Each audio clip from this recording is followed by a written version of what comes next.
life in the colonies, correct? Yes, ma'am. Okay, yesterday we focused on education, life as a child in the colonies. Today we're going to focus on religion. Now I know in the past few days we've talked an awful lot about religious freedom. And many people came to America for just that. They did not want to continue to be under the persecution, it's a big word, of the church in England. So they came to America seeking religious freedom. Who can tell me what persecution means? Will. I'm just treated because of someone's beliefs. I'm sorry? I'm just treated because of someone's beliefs. Yes. So, unjust treatment.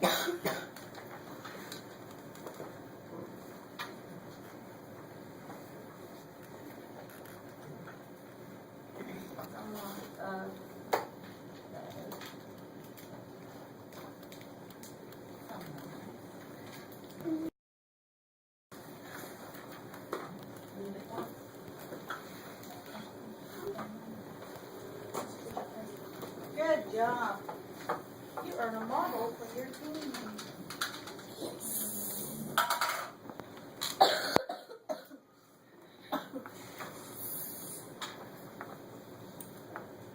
So let's take a look at how did religion affect colonial life. If you will, take out your social studies book and turn to page 218.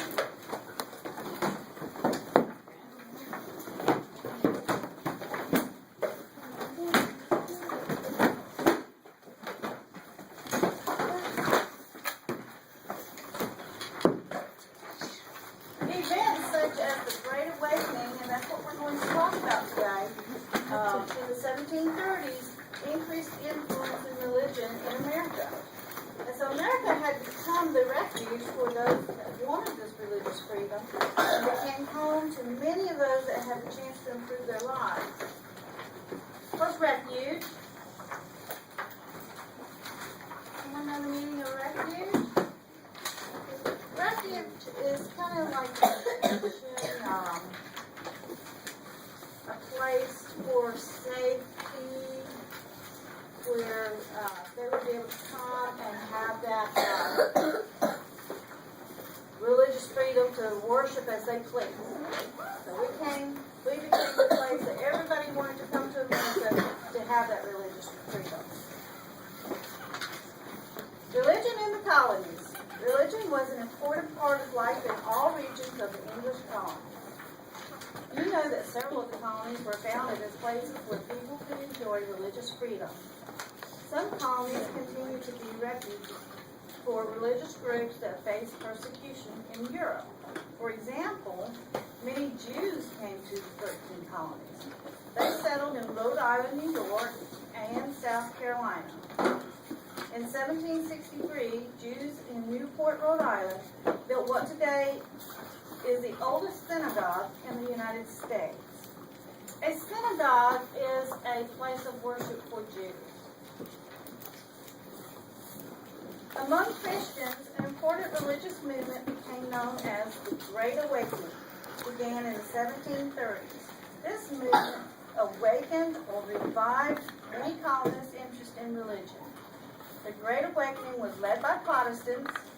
Protestant preachers traveled from town to town, giving sermons with fiery and emotional services. Services were actually held outside because churches could not hold all the people who wanted to attend. Many new churches were built during the Great Awakening. New colleges were established to train ministers. The Great Awakening also inspired people to help others. One of the leaders of the Great Awakening, George Whitefield, traveled through the colonies collecting money to build an orphanage in Philadelphia in 1739. Benjamin Franklin went to hear him preach. Whitefield's sermon, Franklin was so impressed with Whitefield's sermon that he decided to contribute all the money he had with him to the orphanage. I empty my pocket, holding to the collector's dish, gold and all, Franklin later wrote. So, the Great Awakening was a religious movement that occurred in the 1730s that awakened people and got them all stirred up about religious freedom. The Protestants, they are the ones that,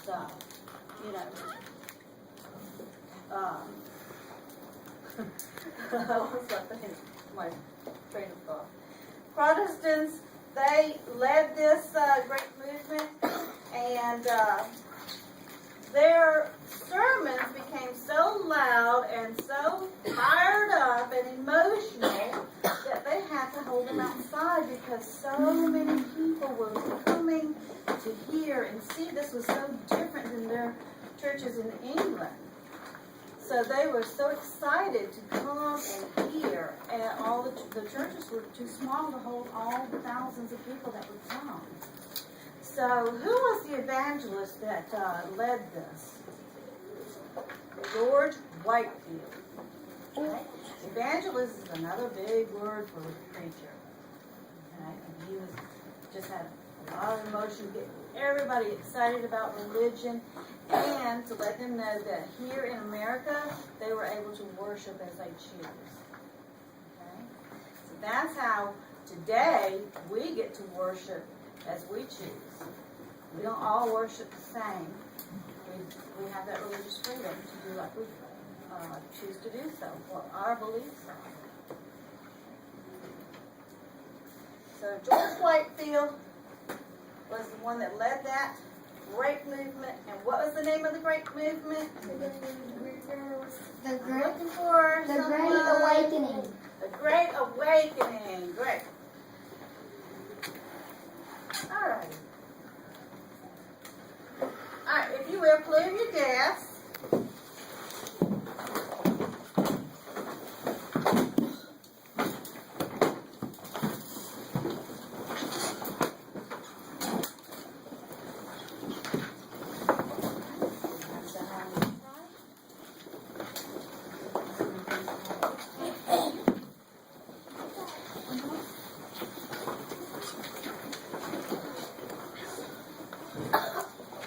Let's do a little comparing and contrasting of our lives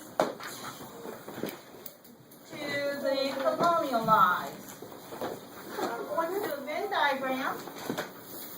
And what I want you to do is I want you to compare and contrast, just talking, your everyday life to the everyday life of children in the colonies.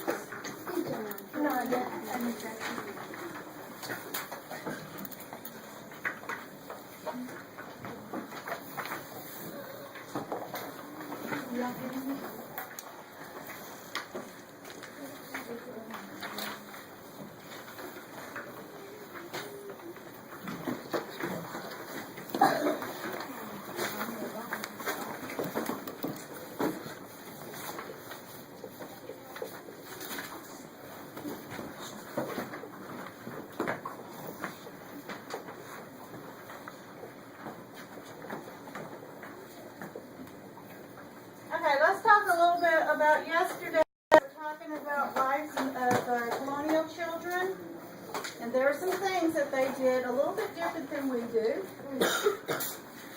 So you're going to complete, in just a moment, I'm going to let you get in your groups, and you're going to stay within your groups that are already assigned. This is group 1, group 2, and group 3. So we're going to take a couple of minutes to complete our Venn diagram. Okay, but I'm going to help you get started. So if I said rides to school on a bus or a car, where would we list that? Would that be you, both, or colonial children? You. So that's what you would put.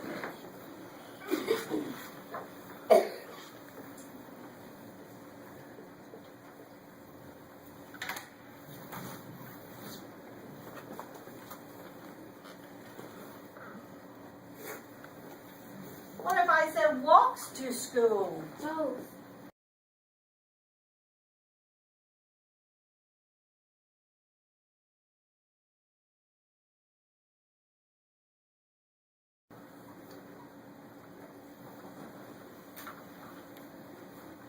What if I said, read the Bible at school? Oh. That was their main reading. Was to read the Bible.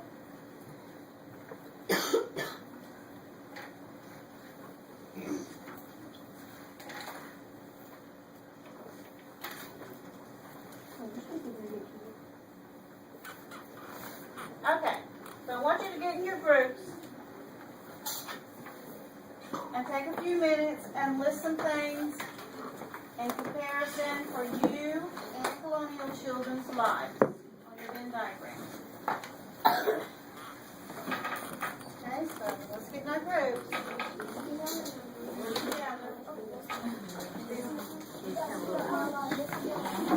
You can just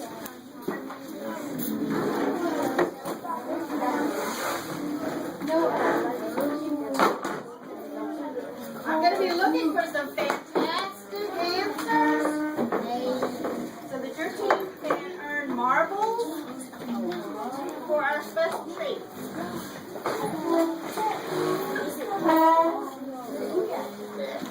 We need a representative, that's one person from group 2, to tell me 2 things that you came up with under you. Will. More than one room schools and electricity. Okay, good job. More than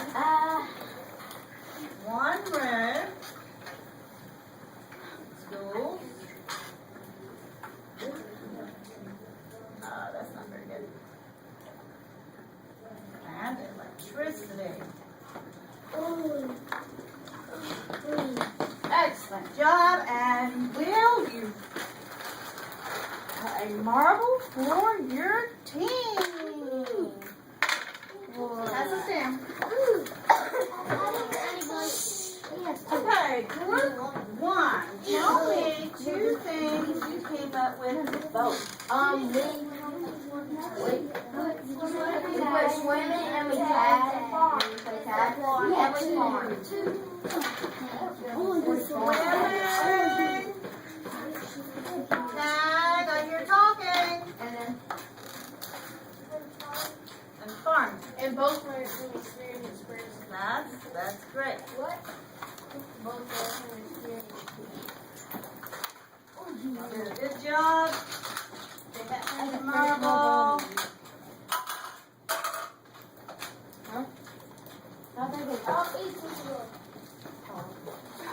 I'm sorry. I love it. I'm not going to love it.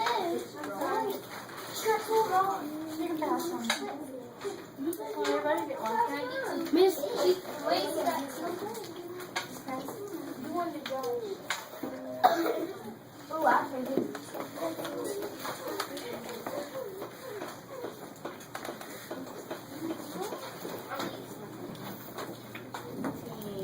Team 2, are you ready? Alright, tell me what you put. Give me 2 things that you put for the Colonial children. That we buy, but Jay. they sit on a unipod, punishment, and another electricity. Good job, Unipod. What's a Unipod? Elementary school. what I would.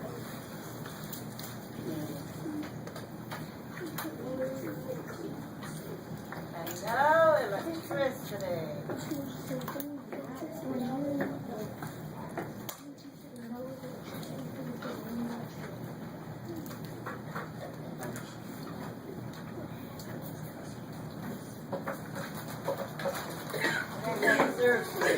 Chocolate. Everybody likes chocolate. Will doesn't. Will. I like you. Okay, team 1. No, I Or green team. Christ. Tell me, do you have something different for Colonial children? Lexi? Oh, wheel. Now remember that's that game where they had the hoop. It was like a wooden hoop. And they would down it and roll it onto the stick. Alright. What about this team? Tell me something for both. Grace.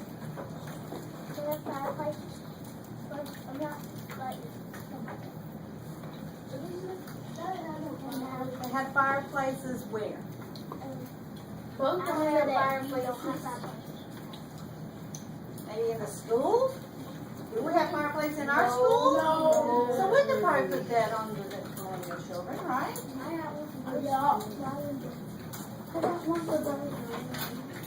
I got something else.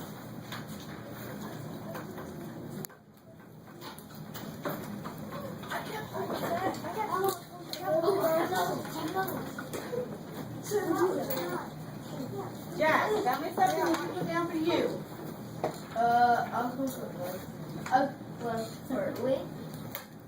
For you?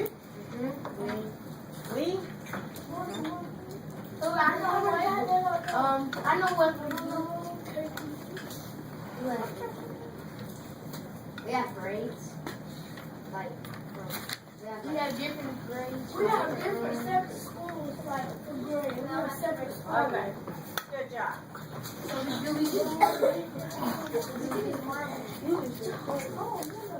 Yes. That's different grades, Bobby.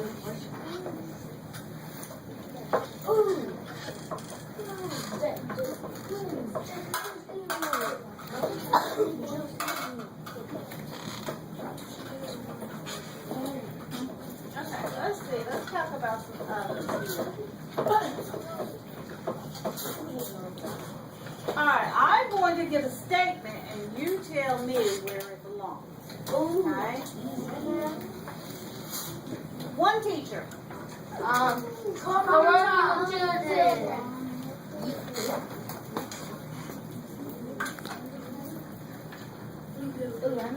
Video games. Forget about that. Football.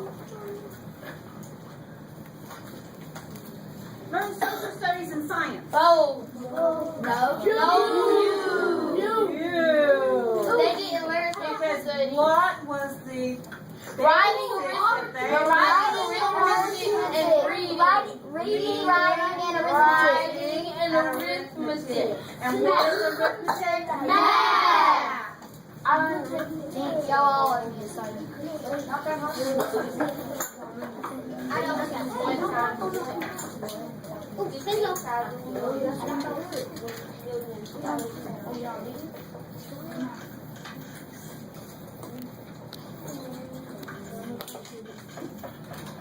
Learn polite behavior. No. Wait. Colonial.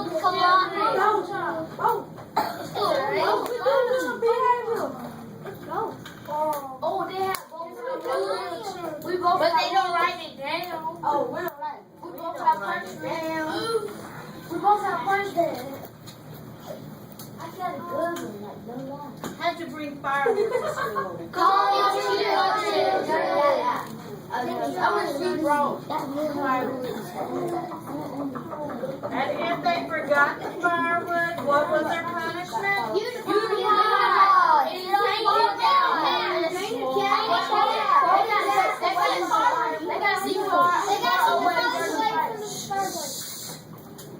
They had to sit the farthest from the fireplace. Their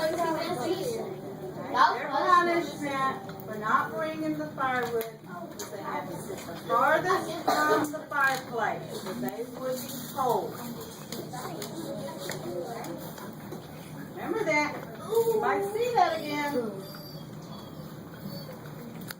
What about chores? Oh. Okay. Can I say one? All right, y'all did a fantastic job on that. Wait, I got one more. Matthew is going to actually stand and call for you to come get your blue writing notebook.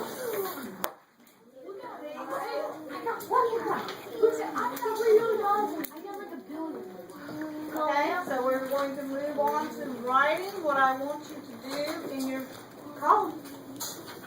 2-1-16. 2-1-16. Our topic There is should not be any talking. Or you cannot hear your numbers. 8, 9, 12.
Okay, your topic is going to be, would you have enjoyed living as a colonial child? I want you to write me in paragraph form at least 3 sentences telling me why you would or why not. Okay?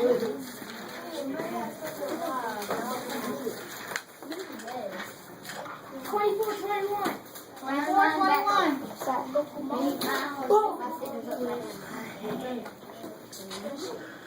We start to quit having that me like Yes, you may start. Alright, Yeah. so what are we supposed to do? You may start. Footage. 1911 and get on my seat. Turn to your next blank page and you're going to write a paragraph. You're going to write a paragraph. Would you have enjoyed living as a colonial child? 11. How many sentences? How many sentences? Give me at least 3. Okay. You want to call them? 11. 11. That person over.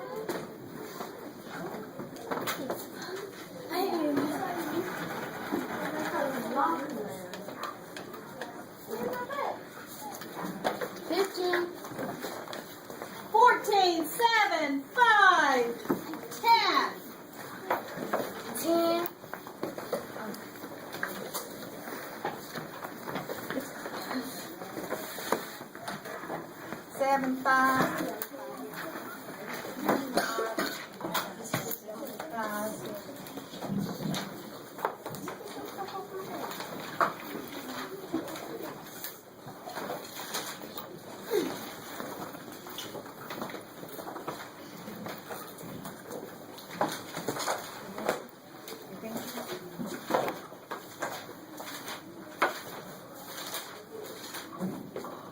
The paragraph form, we're going to indent our first word.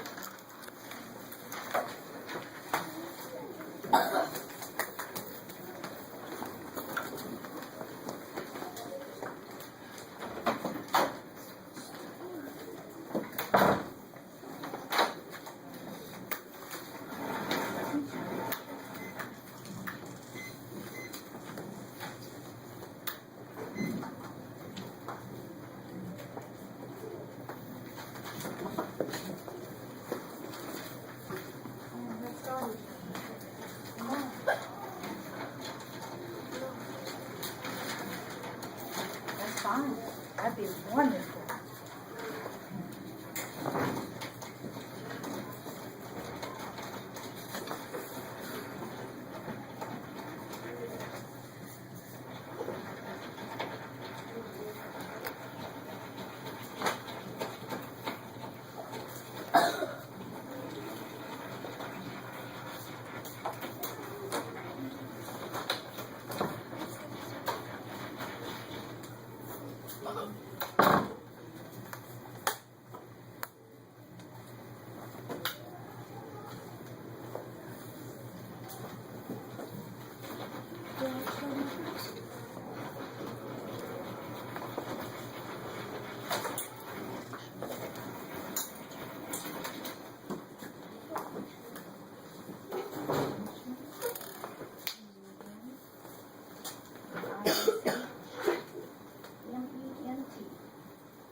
Got some excellent writers here.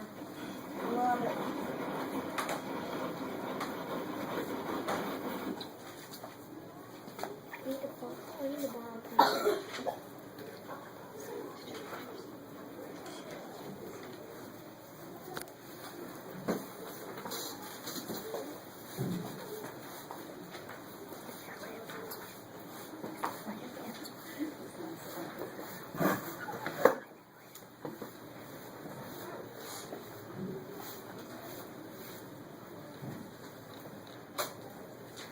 Miss Price, will you get wheel and pencil off my desk? That heavy lid. No lid.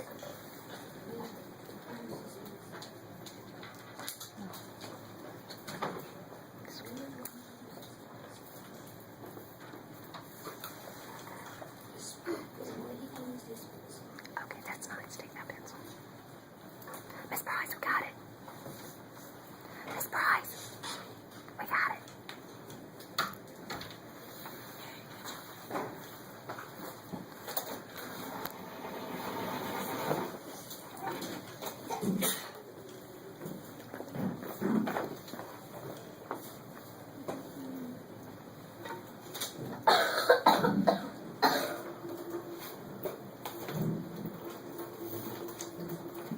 Okay, you may stop. Close up your notebooks.